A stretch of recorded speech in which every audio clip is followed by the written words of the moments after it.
Now, for her take on the markets is Karyn Kavanaugh, Chief Investment Officer at Carolina's Wealth Management.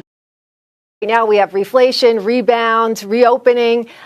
Earnings are coming in, and they're just not beating expectations. They're just trouncing expectations, where beats are usually 3-5% or coming up at 20%.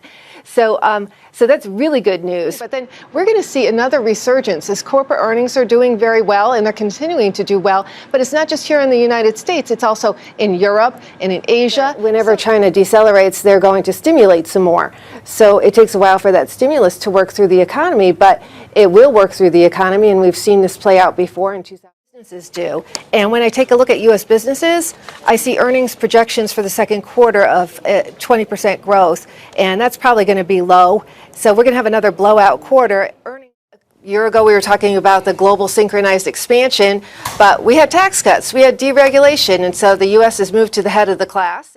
Gains? It should definitely correlate with earnings gain, because what are you doing when you're buying a stock? You're buying that earnings stream. And they're raising rates because the economy is growing. That's a good thing. There's a lot of good things going on. The economy is doing very well. Corporate earnings are doing very well. And we are concentrating on all the negative things. And that. Tell us. Well, as Steve said, anything around plus or minus 50, that would be great. My number is over 200,000. I think we'll see over 200,000. Is good. And I think I did say that the lineup is not always a straight line. And that's why I tell investors they should be diversified. They should be across the spectrum. They should have emerging markets. They should have international stocks. They should have diversified bonds. Because